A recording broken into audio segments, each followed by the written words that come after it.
తాకట్లో ఉన్న మీ బంగారాన్ని విడిపించి ఆ రోజు ఆన్లైన్ రేటుకి కొంటాం. Sharma gold company. నమస్కారం అండి, సుమన్ టీవీకి స్వాగతం. నేను గీతాంజలి. ప్రస్తుతం మనతో పాటు ఉన్నారు జగదాంబ త్రిశక్తి పీఠాధిపతులు తాళ్ళూరి బనారస్ బాబు గురూజీ. వారితో మాట్లాడి ముఖ్యమైన విషయాలు, చాలామంది కామెంట్స్లో అడుగుతున్న విషయాలు నెగిటివ్ ఎనర్జీస్ గురించి అండి. ఎన్నో ప్రశ్నలు వస్తూ ఉన్నాయి. మేము ఎలా గుర్తించాలండి, పలానా వాళ్ళకి ఇలా జరిగింది, మేము వాటి నుంచి బయటపడొచ్చా, అసలు గుర్తించవచ్చా, ఎవరిని సంప్రదించాలి, ఇలా చాలా ప్రశ్నలు అడిగారు. మీరు అడిగినటువంటి కామెంట్స్లో అడిగిన క్వశ్చన్స్కి ఇవాళ సమాధానాలు తెలుసుకుందాం గురుగారి ద్వారా. నమస్కారం గురుగారు. శ్రీమాత్రే నమః. శ్రీమాత్రే నమః. గురుగారు, మీ అనుభవంలో ఎన్నో సమస్యల్ని చూశారు, వాటిని పరిష్కరించారు. చాలామంది భక్తులు రావటం కావచ్చు, మీతో మాట్లాడడం ఎన్నో ఏళ్లుగా జరుగుతున్నది ఇది. ఇందులో మీరు ఒకసారి మాట్లాడుతున్నప్పుడు నెగిటివ్ ఎనర్జీస్ ఇలా ఉంటాయి, అది వ్యక్తుల మీద ఎవరో ఒకళ్ళ శరీరాన్ని ఎంచుకుంటుంది, అలా వచ్చి ఏదైతే ఇబ్బంది వాళ్ళు పడ్డారో అది వేరే వాళ్ళ మీద చూపించడం కానీ, అవి పగ తీర్చుకోవడం కానీ చేస్తూ ఉంటారు. మీకు ఆ క్రమంలో బాగా ఇది చాలా కష్టతరంగా ఉంది, ఈ నెగిటివ్ ఎనర్జీని, దుష్టశక్తుల్ని తరిమేయలేకపోతున్నాము అని మీకు బాగా ఛాలెంజింగ్గా కొన్ని ఉంటాయి కదండి. అలాంటిది ఏదైనా మాతో పంచుకుంటారా? ఇవాళ తెలుసుకోవాలనుకుంటున్నాం. ఇది కూడా ఒక ఆత్మకు సంబంధించినటువంటి సబ్జెక్టుగా నేను భావన చేస్తున్నాను. అది నెగిటివ్ ఎనర్జీ అనొచ్చు దాన్ని, లేదా ఆత్మల ప్రభావం అనవచ్చు, లేదా దుష్టశక్తి ప్రయోగ బాధలు కూడా అనవచ్చు. ఒకానొక సందర్భంలో ఒకసారి ఒకరికి ఒక ఆత్మ ఆవహించి ఉన్నది. ఒక ఆంధ్ర ప్రాంతంలో జరిగినటువంటి యథార్థమైనటువంటి విషయం ఇది. వారికి రెండో పెళ్ళయింది. మొదటి భార్య చనిపోయిందమ్మా. మొదటి భార్య చనిపోయి ఈ రెండో భార్యకు ఆవహించింది. అయితే ఈ రెండో భార్యకు కూడా పెళ్ళవంగానే ఏమీ పట్టుకోలేదు, కొద్ది రోజుల తర్వాత పట్టుకుంది. అప్పటిదాకా తన భర్తకి ఈ విషయం తెలియదు, ఈ అమ్మాయి లోపల ఆత్మ ప్రవేశించింది అని. ఇలాంటి విషయాలు నేను 4-5 కేసులను చుట్టం జరిగింది. ఎందుకు వచ్చింది ఏమిటి అనుకున్నప్పుడు, వాళ్ళు ముందరగా ఎప్పుడు కూడా నాకు ఇప్పుడు రెండో భార్యని ఎవరు చెప్పరు కదమ్మా పెళ్ళి. మెయిన్గా ఇక్కడ ఏమిటంటే అదే ఒక మిస్టేక్ చేస్తారు వచ్చిన వాళ్ళు, ఎవరో తెలియదండి అన్నట్టు, ఎవరో తెలియదండి అని చెప్తారు. సరే, వాళ్ళకి తెలియదు కాబట్టి ఓకే, కానీ వాళ్ళు రెండో పెళ్లి చేసుకున్నామనే విషయం చెప్పరు. చెప్పనప్పుడు ఏమవుతుందంటే కొన్ని కేసులు మనం చాలా పరిశోధన చేయాల్సి వస్తుంది. ఎందుకు వచ్చింది ఏమిటి ఎక్కడ కనిపించదు మనకి, అది ఎట్లా వచ్చింది అనేది కూడా కనిపించదు. వీళ్ళని మనం ఇక ప్రశ్నలు గుచ్చి గుచ్చి గుచ్చి అడగంగా ఎక్కడో చోట ఒక ఆన్సర్స్లో మనకి ఆ చైన్ లింక్ దొరుకుతుందన్నమాట. దొరికినప్పుడు అప్పుడు మనం అడిగితే మీ ఈవిడ ఏంటి మొదటి భార్యనా రెండో భార్యనా అంటే, ఆ ఆత్మ శరీరంలో ఉండేటువంటి నెగిటివ్ ఫోర్స్ కలిగినటువంటి ఆత్మ మనల్ని ఆన్సర్స్ ఇస్తూ ఉంటుంది. వీళ్ళకి తెలుసు, వీళ్ళకి ముఖ్యమైన దాన్ని, వీళ్ళు నాతో ఉన్నారు అని ఇట్లా మనకి ఆన్సర్స్ ఇస్తుంది, మాట్లాడేటప్పుడు ఆత్మ ఇచ్చినప్పుడు అప్పుడు మనం గుచ్చి గుచ్చి అడిగినప్పుడు వీళ్ళు అప్పుడు వెలుగుచ్చుతూ ఉంటారు. ఇలాంటి సంఘటనలో ఆంధ్ర ప్రాంతంలో, విజయనగర ప్రాంతంలో జరిగినటువంటి ఒక గాథ ఇది. వాళ్ళు చెప్పలేదు ఎంతవరకు, నాకు కూడా ఇట్లాగా రెండో పెళ్ళి అయిందని వాళ్ళు ఏం చెప్పలేదు. అయితే ఆ శరీరంలో ఆత్మ ప్రవేశించి చాలా కాలం అయిపోయింది. మామూలుగా రోజు ఇప్పుడు మీరు ఎట్లాగైతే మంచిగా అందంగా చక్కగా మీ ఉద్యోగానికి మీరు ఎట్లా వస్తున్నారో, మీరు ఎట్లాగైతే అలంకారం అవుతున్నారో, ఆమె కూడా అలాగే ఉన్నది చూడటానికి అంతటికి కూడా. కానీ భర్త దగ్గరికి వెళ్ళే టయానికి మాత్రం ఆవిడ యాక్సెప్టెన్స్ ఇవ్వదు. అది పెద్ద ప్రాబ్లం. అంటే ఏమిటి, అన్యోన్య దాంపత్యానికి అక్కడ మెయిన్గా అడ్డంకిగా ఈ ఆత్మ కానీ, ఈ నెగిటివ్ ఫోర్స్ కానీ, మీరు ఏ పేరు అయితే పెట్టుకుంటారో అది చేయనివ్వదనమాట. చేయనివ్వకపోయేసరికి ఏదో ఒక రీజన్ చెప్తూ ఉంటుంది. ఈ అమ్మాయి లోపల ఉండి ఈ అమ్మాయి చేతుల మీదుగా ఆ మాటలు ఇవాళ కాదు రేపు ఏదో సంసార జీవితాన్ని అతకనివ్వకుండా చేసేటువంటి ఇష్యూస్ అనమాట ఇవన్నీ కూడా. అలాంటి సందర్భంలో చాలా తీవ్రంగా ఈ నెగిటివ్ ఫోర్సెస్ కలిగినటువంటి ఆత్మలు అవసరమైతే మనల్ని కూడా ఇబ్బందులు పాలు చేయడానికి, అవి గురి చేయడానికి వాటి ఎనర్జీ లెవెల్స్ని వాడుతూ ఉంటాయి అమ్మ. సో అందుకని 3 పెళ్ళాల అన్యోన్య దాంపత్యం ఇక్కడ ఆగిపోవాలి. ఎందుకు, తన మొదటి భార్య కదా. సో తనతో ఉన్నటువంటి వ్యక్తి మరొక స్త్రీని కోరుకోదు. ఇది ఇక్కడ గమనించుకోవాల్సింది. అలాంటి సందర్భంలో నాకు మీరు అన్నట్టుగా కొంచెం మొండి విషయంగా కలిగినటువంటిది ఒకటి ఎదురయ్యింది. చాలా రోజులు దాంతో ఇబ్బంది పడాల్సి వచ్చింది. అది మళ్ళీ విచిత్రం ఏంటంటేనమ్మా, ఆ యజమానికి మనకి మనం బాగు చేద్దామని మేము పెడతాం కదా, అవి నమ్మనివ్వకుండా మాటలు చెప్తూ ఉంటాయి ఆ యజమానికి. అంటే ఏమిటి, ఇప్పుడు నమ్మితే గనక నా మాటను నమ్మారనుకోండి, మీరు ఆ దోషం మీరు పోగొట్టుకుంటానికి మీరే యజమాని అనుకుందాం. మీరు ఆ దోషం పోగొట్టుకున్న నా మాటను నమ్మినప్పుడు దానికి సంబంధించిన పూజ, తంతు, క్రియ, కర్మ అంతా జరుగుతుంది అక్కడ. ఇప్పుడు జరిగితే ఇప్పుడు ఇది వెళ్ళిపోవాలి, లిఫ్ట్ అయిపోవాలి. ఇక్కడ ఈ లిఫ్ట్ అయితే గనక అది అనుకున్నటువంటి కోరిక ఇక్కడ సఫలం కాదు. సో అప్పుడు ఏం చేయాలి, మీకు నాకు మధ్య వైరం పెట్టాలి. ఇలా చేస్తాయి అవన్నీ ఆత్మలు. అలా చేసినప్పుడు అలా వైరి భావన కూడా వచ్చింది. వైరి భావన వచ్చి చివరికి ఏం జరిగిందంటే ఆ భార్యాభర్తలే ప్రాణత్యాగం చేసుకునేంత స్థితికి వెళ్ళిపోయారు. అంత పరిస్థితులు కలిగిస్తాయి. అట్లా నాకు తెలిసి కూడా నేనేం మాట్లాడలేనటువంటి వాడిని అయిపోతాను కొన్ని సందర్భాల్లో. మేము అందుకనే కదా దైవం ఏముంటుంది, నీకు యోగం అనేది లేకపోతే భగవంతుడు వచ్చి ఎదురుగుండా నిలబడ్డా కూడా యోగాన్ని అనుభవించలేవు. పూర్వజన్మ కృతం పాపం వ్యాధి రూపేణ బాధిత. అది ఏ వ్యాధి అయినా కావచ్చు, మనోవ్యాధి. ఒక్కొక్కసారి కొన్ని ఆత్మలు వచ్చి ఈ ఇంట్లో ఉన్న యజమానికి సంబంధించిన ఆనందం మొత్తం మింగేస్తాయమ్మా. ఇక వాళ్ళ పొలాలు పండనివ్వవు, మనుషులను రానివ్వవు, ఒక్కొక్కసారి వాళ్ళ జీవాల్ని చంపేస్తూ ఉంటాయి, మనుషులను చంపేస్తూ ఉంటాయి, రకరకాలుగా బాధిస్తూ ఉంటాయి. ఇవి కూడా నేను చూడటం జరిగింది. తర్వాత మా నాన్నగారు కూడా చిన్నప్పుడమ్మా వారు గవర్నమెంట్ టీచర్గా పనిచేశారు. రిటైర్ అయిపోయిన తర్వాత అప్పట్లో వారిని సాంఘిక, అంటే రిటైర్ అయ్యే ముందరగా సాంఘిక సంక్షేమ హాస్టల్స్ అనేవి ఉండేవమ్మా పూర్వం. ఆ వాటిల్లో ఆయన సాయంత్రం వెళ్ళి ట్యూషన్ చెప్పాలని గవర్నమెంట్ ఒక జీవో పంపించింది. పిల్లలు అక్కడ సరిగ్గా మార్క్స్ రావట్లేదని చెప్పి వెళ్ళినప్పుడు ఒకసారి మమ్మల్ని కూడా ఆయనతో పాటు తీసుకెళ్ళేవాళ్ళు అక్కడ చదివించడానికి. మేము చిన్నపిల్లలమే. వెళ్ళినప్పుడు ఒకసారి ఒక అమ్మాయి రావటం లేదు ట్యూషన్కి. హాస్టల్లోకే నాన్నగారు వెళ్ళేవారు. హాస్టల్ విద్యార్థులందరూ ఎదురుగుండా కూర్చోవాలి, మొత్తం వచ్చి పుస్తకాలు తీసుకుని చదవాలి. డౌట్ వస్తే మాస్టర్ గారిని అడగాలి, మా నాన్నగారిని వచ్చి అడగాలి. ఒక అమ్మాయి రాలేదని మా నాన్నగారు అడిగారు. అంటే లోపల ఉందండి, ఏమిటోగా వెరైటీగా ఉన్నది మాట తీరు అని చెప్పి పిల్లలందరూ ఒక రకంగా చెప్తారు. ఇంకొకళ్ళు లేచి దెయ్యం పట్టినట్టుందని ఒక అమ్మాయి చెప్పింది. అనగానే మా నాన్నగారు ఎక్కడుంది ఏమిటంటే, అమ్మాయి లోపల ఇలా కూర్చునిందమ్మ చూడటానికి, మీరు నమ్మరు, జుట్టిప్ప తీసేసుకుంది. అమ్మాయి చాలా చిన్నపిల్ల. మనం ఏంటంటే ఏమైనా దెయ్యం స్టోరీ వింటే కనుక వీళ్ళు కూడా అట్లా మళ్ళీ భయపెట్టడానికో, తోటి ఫ్రెండ్స్నో ఇబ్బంది పెడతానుకో, భయపెడతానుకో ఇలాగా. ఇది విజయవాడ దగ్గర నున్న అనేటువంటి ఊళ్ళో జరిగిన సంఘటన నేను చెప్పేది. అంటే మీరు ఆలోచించేయండి, నేను పలానా ఊరు పలానా ఇది కూడా చెప్తాను. అక్కడ మెయిన్ రోడ్డు మీదనే ఉంటుంది సాంఘిక సంక్షేమ హాస్టల్. అది పెద్ద, అక్కడ బస్సులన్నీ అవుతాయి.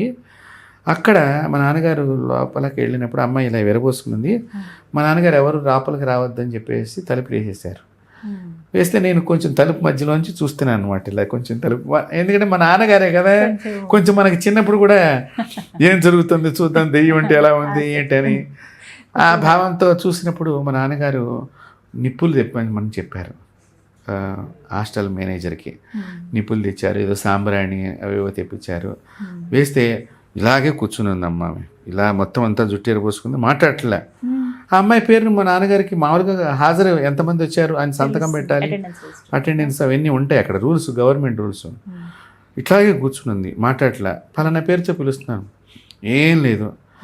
ఎప్పుడైతే ఈ సాంబ్రాణి ధూపం వేసి, మరి మా నాన్నగారు వారి గురువు గారు కొన్ని ఏవో మంత్రాలని, మా నాన్నగారు కూడా చిన్నప్పటి నుంచి హనుమంతుడు ఉపాసన బాగా చేసేవారు. దాంతో ఏదో చదువుతుంటే అట్లా అంటుంది అమ్మాయి. నాకు ఇప్పటికీ కూడా బాగా గుర్తు. ఒక గదిలో కార్నర్లో కూర్చున్నది, నేను ఇట్లా తలుపు దించి చూస్తాను, నా వెనకాతలు చాలా మంది ఉన్నారు. అంటే గురువుగారు పిల్లాడు వెళ్ళాడు అనగానే అందరూ. అయితే అప్పుడు మా నాన్నగారు ఇంకా సాంబ్రాణి దగ్గర ఇస్తే ఎంతకి చెప్పట్లేదు, మంత్రం చదువుతున్నారు చెప్పట్లేదు. ఆయన కూడా చాలా ఏంటి ఇంత చిన్నపిల్లకి ఎక్కడికి వెళ్ళి వచ్చింది ఏంటి అని చెప్పి నేను హాస్టల్ అతను అడిగితే ఏమో తెలియదండి, పూర్వకాలం ఏంటంటే బహిరంగ ప్రదేశానికి టాయిలెట్స్కి పెడుతూ ఉండేవారు. అయితే ఆ తర్వాత తెలిసింది నాన్నగారికి, ఈ పిల్ల ఏదో బయటకు అట్లా వెళ్ళి ఉంటుంది అనే విషయం ఆయనకి మంత్రంలో ఏదో కనిపించినట్టుంది. అప్పుడు ఆయన ఇంకా ఇట్లా కాదు, ఇంకొక ప్రక్రియ ద్వారా అడగాలి అని చెప్పి మా నాన్నగారు అమ్మాయి చెయ్యి ఇవ్వలేదు. ఇవ్వదు, బలవంతంగా చెయ్యి లాక్కున్నారు. లాక్కుని ఈ చిటికిన వేలు ఉంది కదమ్మా, ఈ చిటికిన వేలు గోరుని ఇలా నొక్కారమ్మా. నొక్కి ఏదో మంత్రం చదువుతున్నారు. అయితే తర్వాత నాకు తెలిసింది అది పలానా దేవుడిది ఆ మంత్రం చదివారు అనేది తెలిసింది. ఆ చదువుతున్నప్పుడు అని అప్పుడు కళ్ళు పైకి ఎత్తి చూసి నా పేరు ఇది, నేను ఇక్కడికి వస్తే పట్టుకున్నాను అని ఇట్లా చెప్పడం మొదలెట్టింది. ఇక మాకు చాలా చిన్నప్పుడు అవి ఇది దగ్గరగా 5వ తరగతి నేను చదువుకునేటువంటి రోజుల్లో జరిగిన సంఘటన. అందులో ఇప్పుడంటే ఈ టెక్నాలజీ ఇవన్నీ ఇప్పుడు ఉన్నాయి, కానీ అప్పట్లో ఇవేమి లేవు కదమ్మా. అయితే అప్పుడు ఆ చిటికిన వేలు వదల్లా లాక్కుంటూ అమ్మాయి చెయ్యి, మా నాన్నగారికి అయితే చేతులు 2 నొప్పి వచ్చేసినాయి, అంత పోటు వచ్చింది. ఎందుకంటే ఆయన బయటకు వచ్చిన తర్వాత ఆయన అవస్థ చూస్తే గమనించాను నేను. చెయ్యి విదిలించుకుంటాము అవన్నీ చేశారు పాపం ఆయన. ఆ లోపల ఉండి ఆ అమ్మాయి విదిలించుకోవటం అన్నీ, కానీ అట్లాగే పట్టుకున్నారు. పట్టుకుని మంత్రం చల్లి మంత్రించిన నీళ్ళు అవన్నీ చల్లితే అప్పుడు ఆ అమ్మాయి బయటికి ఆత్మ బయటికి వెళ్ళిపోయింది. వెళ్ళిపోయిన తర్వాత మామూలుగా అయిపోయింది. ఆ అమ్మాయిని ఒక నడి వయసులో ఉన్న ఆమె చనిపోయింది కోరికలతో. అయితే ఆ అమ్మాయి అంటే ఇప్పుడు నేను చెప్తే మీరు కూడా భయపడవచ్చు. ఆ రోజు ఇట్లాగే చెడ్డ రోజులు అని లేకపోతే తీవ్రమైన రోజులు అనుకుంటాం కదండి. ఇప్పుడు అష్టమి, నవమి, ఇందాక మీరు కూడా కొన్ని తిథులు అనే ప్రస్తావన, ఈ తిథుల్లోనే ఆవిడ ఆ చిన్నపిల్ల తలంటు పోసుకుని మల్లెపూలు పెట్టుకుని వెళ్ళిందమ్మా బహిరంగ ప్రదేశానికి. ఇప్పుడు మీరు పూలు పెట్టుకున్నారు, ఇప్పుడు అలా చెప్పాను అనుకోవద్దు. ఆమె స్వయంగా ఆమె ఆ మల్లెపూలు అది కూడా మంచి సమయంలో వెళ్ళటము, మిట్ట మధ్యాహ్నం టైంలో వెళ్ళటం. అమ్మాయి స్కూల్కి కూడా వెళ్ళలేదని తర్వాత తెలిసింది నాన్నగారికి. సో అలాగా ఆయన వదిలించారు. అది ఒక దగ్గరగా సాయంత్రం మాకు స్కూల్ అయిపోయింది, 5ంటికి ఇంటికి వచ్చేసేవాళ్ళు. 4:30కి ఇట్లా గవర్నమెంట్ స్కూల్స్ అప్పట్లో అయిపోయేవి. ఇంటికి వచ్చాము, మళ్ళీ 6ంటికి ట్యూషన్కి వెళ్ళిపోయాము. అది రాత్రి 9:30 దాకా, 6 దగ్గర నుంచి 9:30 దాకా మా నాన్నగారు యుద్ధం చేయాల్సి వచ్చింది అమ్మాయిని కాపాడటానికి. మొత్తాన్ని కాపాడారు. తర్వాత ఇంకా ఒక సంవత్సర కాలం అక్కడ నాన్నగారు పాఠాలు చెప్పడం, మళ్ళీ బాగుండిపోయింది. సో ఇలాంటివి నా చిన్నతనంలో చూసిన సంఘటన. అలాగే నేను ఇందాక చెప్పాను కదా, ఇట్లా భార్యాభర్తల అన్యోన్య దాంపత్యం అనేటువంటి విషయం, అది పాపం వాళ్ళిద్దరూ కూడా చనిపోయారని తర్వాత నాకు చాలా రోజుల తర్వాత తెలిసి. ఇలా సంసారం చేయనివ్వకుండా, అంటే మన మీద అబద్ధం చెప్పటం, గురువుల మీద అబద్ధం చెప్పడం, మంత్రాన్ని నమ్మద్దని చెప్పటము, ఇలాంటివి 2-3 సంఘటనలు నా జీవితంలో ఉన్నాయి. బట్ వాళ్ళు ఎలా ఫీల్ అయినా కూడా మనం కొన్ని విషయాలు చెప్పలేము. ఎందుకంటే చెబితే అది దానికి మళ్ళీ ఇంకొక మాట చెప్తూ ఉంటుంది. కాబట్టి మన ప్రస్తావన ఎంతవరకు అని మనం జాగ్రత్త పడాలి. లేకపోతే మనం కూడా కొన్ని ఎదురు దెబ్బలు తగులుతాయి మనకు కూడా అమ్మా. అలా కూడా ఉంటాయి, అవి ఏమైనా చేయగలుగుతాయి. అందుకని మనం సైలెంట్ అవ్వాలి. మన గురించే చెడు చెప్తాయి, మన గురించే చెడ్డ మాటలు చెప్తాయి. ప్లస్ మంత్రం వేసేటప్పుడు కూడా దాని పద్ధతులు ఉంటాయమ్మా. ముందర సాత్వికంగా అడగటము, కొంచెం తర్వాత అంటే సామధాన దండోపాయాలు అన్నట్టుగా ఉంటాయి కదా, దీనిలో కూడా అలా పద్ధతులు ఉంటాయి. దండోపాయం అంటే ఇది కర్ర పెట్టుకుని కొట్టడం కాదమ్మా, మంత్ర తీవ్రతని చేయటం. అక్కడ చాలామంది అనుకుంటారు ఏదో వేపండ్లతో కొడతారు, కర్రలతో కొడతారు, అది తప్పు పద్ధతి. దానివలన ఈమె శరీరానికి బాధ కలగటమే తప్ప మనం చేసే దాని వల్ల ఉపయోగం లేదు. అది కాదు అసలు శాస్త్రం చెప్పింది. మంత్రాల్లో తీవ్రతని పెంచడం, తీవ్ర దేవతా మంత్రాలు చేయటం, అక్కడ ప్రయోగించడం, అక్కడ మంత్ర ప్రయోగం అనేటువంటిది. అప్పుడు తప్ప అట్లాగా చేసినప్పుడు ఏమవుతాయి అంటే అవి తట్టుకోలేక మనల్ని డామినేషన్ చేద్దాం అన్నట్టుగా మనకు కూడా ఏదైనా అపాయం చేయవచ్చు. సో ఇది తెలిసి ఉండాలి. ఈ మంత్రాలు వేసేటువంటి వారికి అవి అపాయం చేస్తాయో లేవని కూడా వీళ్ళు కూడా ఆలోచన చేసుకోవాలి. అందుకని చాలా ప్రశాంతంగానే వాటితో మనం మాట్లాడుతూ ఉండాలి. ఆ మాట్లాడినప్పుడు చెప్తూ ఉంటాయి. కాబట్టి ఇలాగ వాళ్ళు తర్వాత కొద్ది రోజుల తర్వాత ఏదో అయిపోయారని చెప్పి తెలిసింది. బాధపడ్డాను, అయ్యో అని. అంటే మనం కాపాడగలిగే స్టేజీలో చేయగలిగిన సహాయం కూడా వాళ్ళు చేయించుకోలేకపోయారే అనేటువంటిది ఒకటి ఉంటుంది. అలాగా ఇంకొకటి, మా చిన్నతనంలో మా అమ్మగారు ఒకటి చెప్పారు. పక్కన ఎవరికో ఇట్లా ఆత్మ పట్టినప్పుడు గర్భిణీ స్త్రీకి అంటే పిల్లలు లేని ఆవిడ చనిపోయింది. మా అమ్మగారు చెప్పారనమాట. ఆవిడ చనిపోయి పక్కింట్లో ఎవరికో గర్భం వస్తే వాళ్ళకి పట్టిందిట. ఈ జంగా ఒకతను రోజు రావటము, ఈ వచ్చిన అతను భిక్షకు వస్తే కనుక లోపలికి రానిచ్చేది కాదట. అతను పడిపోతూ ఉండేవాట. మా అమ్మగారు చెప్పేవారు. పడిపోతుంటే ఏంటి ఎట్లా పడిపోయాడు అనుకుంటుంటే, వీళ్ళు ఏదో వేషాలు వేస్తూ ఉంటారు, ఏదో 5-10 రూపాయల గురించి అన్నట్టుగా అనుకుంటాం కదా ఎవరైనా కూడా. అతను అన్నట్టు కాదమ్మా, వీళ్ళ ఇంట్లో ఆత్మ ఉన్నది, అది పిల్లని ఇచ్చేస్తుందంటే. తర్వాత పుట్టిన పిల్ల చాలా నోరంతా పుండైపోయి ఇవాళ రేపు చచ్చిపోయేటట్టుగా అలా పుట్టిందంటమ్మా. మా అమ్మగారు చెప్పారు. అతను చెప్పిన మాట వాస్తవమేనని తర్వాత మా అమ్మగారికి, అంటే ఈ మామూలుగా సహజంగా ఆడవాళ్ళు కొంత మాటల సమాచారంలో తెలుసుకుంటారు కదా, అలాగా ఒక సంఘటన.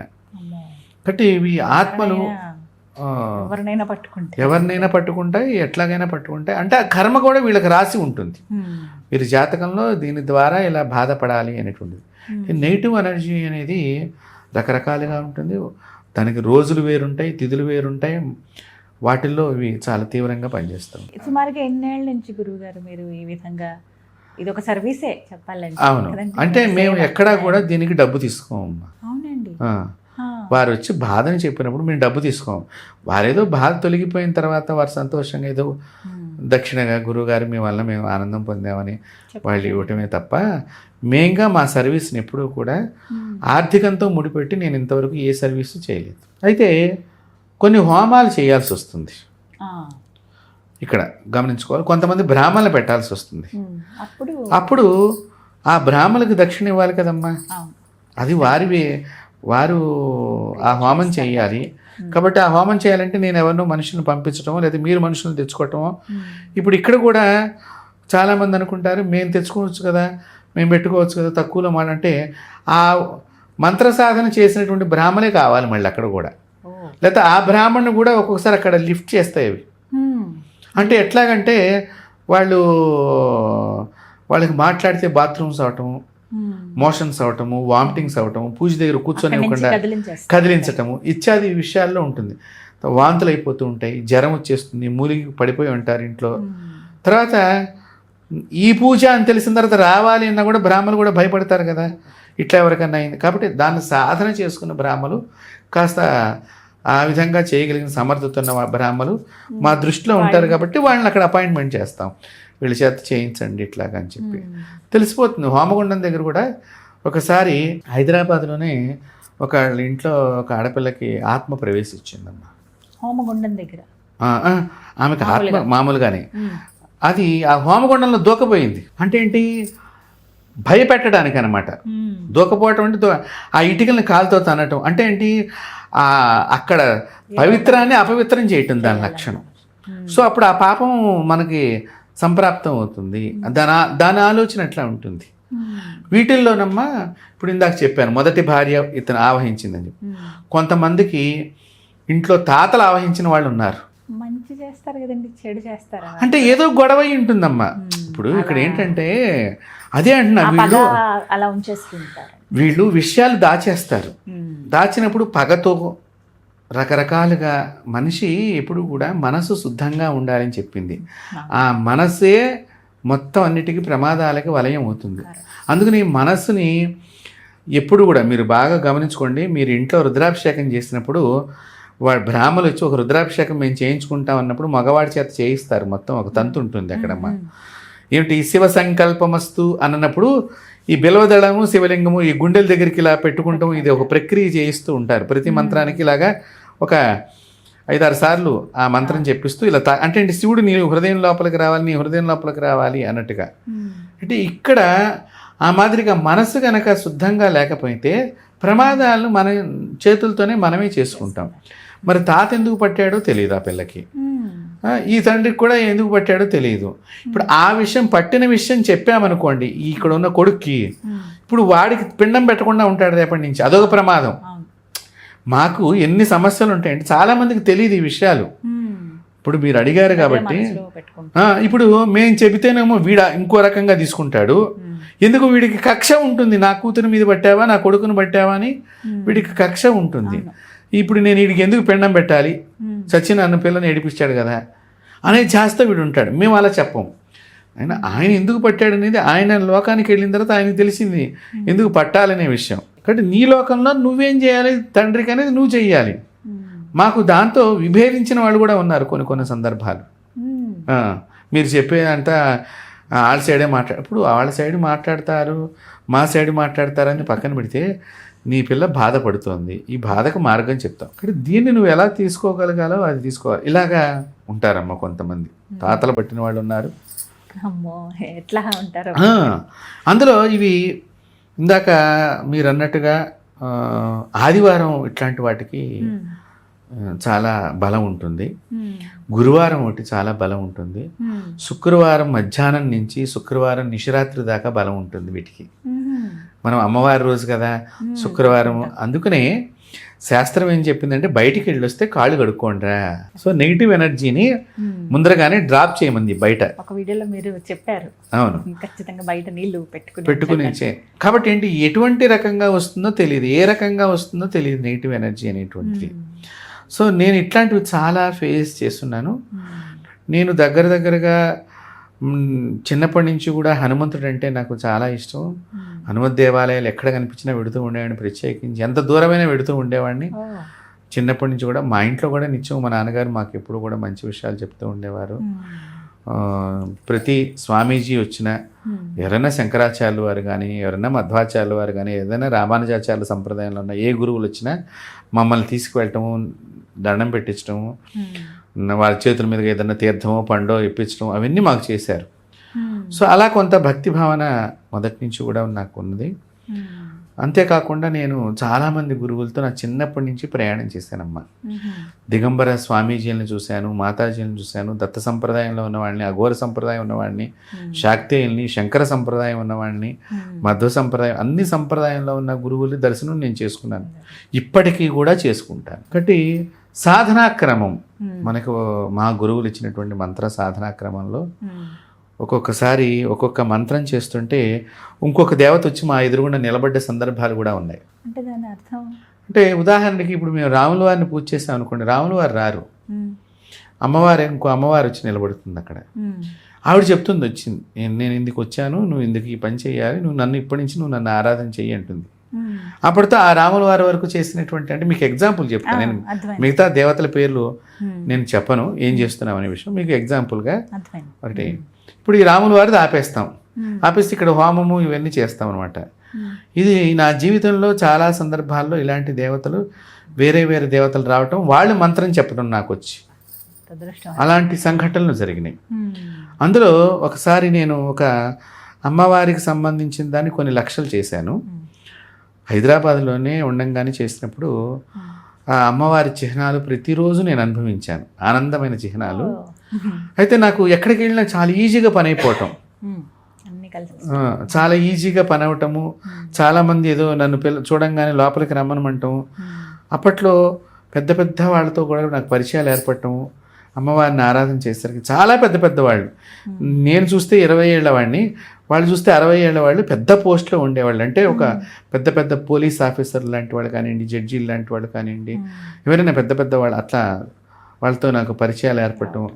అలా సందర్భంలో నేను ఈ అమ్మవారిది అయిపోతుంది అనగా ఒక హవనం చేయాలి ఎప్పుడు కూడా దేవతలకి, జపం అయిపోయిన తర్వాత ఆ హోమం చేద్దామని చెప్పేసి కలశ ఆరాధన అయింది. మొదటి రోజున హోమం చేస్తుండగా ఒక రోజున ఒక మగదేవుడు వచ్చి అక్కడ నా పక్కన నిలబడ్డాడు. నేను చేసింది స్త్రీ దేవతా పూజ ఆరాధన. ఈ స్త్రీ దేవతా పూజ ఆరాధన చేస్తూ ఉండగా నా జీవితంలో జరిగినటువంటి, చాలా చిన్న వయసులో జరిగినటువంటి నా అనుభవాన్ని చెప్తున్నాను. ఈ చేస్తున్న క్రమంలో నేను ఆ హోమగుండం దగ్గర, ఆ కలశం దగ్గరే పడుకుంటాను. అది నియమం అనమాట, మనం పడుకోవాలి. అలాగే పడుకున్నప్పుడు రాత్రి 11:30కి మామూలుగా పడుకున్నాను. 12:30కి ఆ మగదేవుడు వచ్చి నా పక్కన నిలబడ్డాడు. అయితే నిలబడ్డప్పుడు ఎవరో పక్కన ఉన్న మనిషిలాగా నాకు అనిపించింది. కానీ కళ్ళు తెరిస్తే ఎందుకు ఒక్కొక్కసారి ఏమవుతాయంటే కళ్ళు తెరవను, తెరవకూడదని శాస్త్రం. ఎందుకంటే మనం చేస్తున్న దాన్ని ఎవరైనా గమనించి మనల్ని పాడు చేయడానికి ఎవరైనా ఇంకో దుష్ట ప్రయోగం చేస్తే ఆ దుష్ట శక్తులు వస్తాయి, మళ్ళీ మన కనెక్టివిటీ అవ్వాల్సి వస్తుంది. సో అది పెద్దలు చెప్పేవారు పూర్వకాలం. సో మళ్ళీ తెరిస్తే అది ఎందుకు అని నేను ఇలాగ పడుకున్నానమ్మా. ఆ మగదేవుడు వచ్చి, నాకు దేవుడు అనేది తర్వాత తెలిసింది, నన్ను ఇలా పక్కకి నెట్టాడు సుస్పష్టంగా. ఇది నేను వేరే రకంగా ఏం చెప్పట్లేదు, నిజాన్ని చెప్తున్నా నేను. ఇప్పుడు ఇలా మనిషి పడుకుంటే దాన్ని ఇలా పక్కకి జరిపాడు. జరపంగానే నాకు ఏంటబ్బా ఎవరు తోసినట్లయింది అని నేను కళ్ళు తెరిచానప్పుడు ఇక్కడ మనిషి మంచి నల్లగా నిగనిగలాడిపోతున్నాడు. మన పూర్వీకులు దొంగలు ఆయిల్ రాసుకుని దొంగతనానికి వచ్చేవాళ్ళు అన్నారు, అట్లా నల్లగా చర్మం మీద ఆ నూనె కూడా కనిపిస్తుంది అన్నట్టుగా రోమాలు అంత నిగనిగలాడుతూ ఆయన కనిపించారు. నెట్టేసేసి అవతలకి వెళ్ళిపోయాడమ్మా. ఏంటబ్బా నేను మళ్ళీ ఎక్కడున్నారా ఈ నెట్టిన అతను అని చెప్పి అటు చూస్తే అక్కడ సుస్పష్టంగా ఆయన ఆకారం అట్లా కనిపిస్తోంది. మంచి ఇంత శరీరం, కాళ్ళు చేతులు లావుగా బలిష్టంగా ఉన్నటువంటి వ్యక్తి. సరే బాబా, ఇదేదో మనకి ఇప్పుడు మనం దాని గురించి సెర్చ్ చేయటం మంచిది కాదు, ఎవరైనా ఏదైనా చేసి ఉండొచ్చు, అందుకు నీది ఏమైనా వచ్చిందో అని నేను మళ్ళీ కళ్ళు మూసుకుని ఉన్నాను. కళ్ళు మూసుకుని ఉండగానే మళ్ళీ జరిపాడు. మళ్ళీ జరిపేసరికి మళ్ళీ సేమ్ అదే ప్లేస్కి వెళ్ళి అక్కడ నిలబడ్డాడు. ఇదేంటి ఇట్లా ఉందని చెప్పేసి నేను లేచాను, కూర్చున్నాను, అమ్మవారిని స్మరణం చేసుకున్నాను. ఏదో నా దగ్గర ఎందుకైనా మంచిది, సేఫ్టీ ప్రికాషన్స్, మనకి మంత్రంలో ప్రయోగాలు సేఫ్టీ ప్రికాషన్స్ కొన్ని ఉంటాయి. ఈ క్రమంలో నేను అవన్నీ కూడా చేసుకున్నాను, పడుకున్నాను. కానీ మళ్ళీ వచ్చి జరిపాడమ్మా మూడోసారి. ఆ మూడోసారి జరిపిన తర్వాత ఆయన మొదటి 2 సార్లు ఎక్కడున్నాడు అక్కడ లేకుండా కరెక్ట్గా నా తల వైపున ఉన్న హోమగుండం దగ్గర హోమగుండంలో వచ్చి నిలబడి ఉన్నాడు. అప్పుడు నాకు అర్థమైంది, ఈయన వేరే వాళ్ళు పంపించింది కాదు, అమ్మవారే నా గురించి ఈయన పంపించింది అని నాకు అర్థమైంది. సో ఈలోగా నాకు ఆన్సర్స్ ఇచ్చేసింది అమ్మవారు. అయితే మామూలుగా దండం పెట్టుకున్నాను, మళ్ళీ పడుకున్నాను. ఆయన వెళ్ళిపోయాడు. వెళ్ళిపోయిన తర్వాత నాకు కొద్ది రోజుల తర్వాత 3 సార్లు పెద్ద ప్రమాదాలు తప్పినాయి. సో అప్పుడు నాకు అర్థమైంది, ఈ మగదేవుడు ఎందుకు వచ్చాడు ఈ ప్రమాదాన్ని కాపాడటానికి. ఒకసారి నేను కూకట్పల్లి దగ్గరమ్మ, నాకు ఇదివరకు బ్లూ కలర్ ఇండికా కారు ఉండేది, అప్పుడు కొత్తగా వచ్చింది అది, ఇండికా V2 అని చెప్పి కొత్త మోడల్లో వచ్చినప్పుడు ఆ బ్లూ కలర్ కారు కొనుక్కున్నాను. అప్పుడు అది కూకట్పల్లి దగ్గరమ్మ 20 చక్రాలు ఉండే వెహికల్ కిందకి నా కారు వెళ్ళిపోయింది. సడన్గా డ్రైవర్కి ఏమైంది, అసలు చాలా జాగ్రత్తగా ఉంటాడు డ్రైవర్ కూడా, ఎందుకు జరిగిందో అతనికి తెలియదు. సడన్గా వెళ్ళిపోయాడు. కారు బానెట్ లెఫ్ట్ సైడ్ ఉండే డోర్లు 2 తొక్కబడిపోయి నేను రైట్ సైడ్ డోర్ నుంచి బయటకు వచ్చేసాను, డ్రైవరు అంతా కూడా. అదొకసారి జరిగింది. అలాగే అబిడ్స్లోనమ్మా ఒకసారి నేను ప్రయాణం చేస్తే ఎక్కడికో వెడుతున్నాను. అబిడ్స్కి ఇంకా అక్కడ పోస్ట్ ఆఫీస్కి యువతలుగా, సెంట్రల్ పోస్ట్ ఆఫీస్ ఉంటుంది, దాని యువతలుగా ఆ ఆటోలో పెడుతున్నాను. తొందరగా వెళ్ళాలని చెప్పి, కార్లు అయితే కనుక తొందరగా మనకి పెద్దగా ఉంటాయి వెళ్ళటానికి, ఆటో బుక్ చేసుకుని నేను వెళ్ళిపోతున్నాను. వెడుతుండగా సడన్గా ఏమైందో తెలియదమ్మా, ఆటో అంతటికి ఆటో ఇట్లా బొక్కబారిలో పడిపోయింది. పాపం వాడు స్పీడ్గా కూడా లేడు, ఎందుకు జరిగిందో తెలియదు మనకి. మిరాకిల్గా ఆ సంఘటన జరిగింది. జరగగా నేను పడిపోయాను. కరెక్ట్గా బస్సు వచ్చి నా తలకాయ దగ్గర ఆగిందమ్మా. అప్పుడు అందరూ కూడా అక్కడ ఉండేటువంటి మార్వాడ్స్ కొంతమంది తెలుసు, పండిట్జీ అని వాళ్ళు మామూలుగా గౌరవప్రదంగా జీ అనేది కలిపి మనం నన్ను నేను నిత్యం నా పంచి కూడా చిరిగిపోయింది.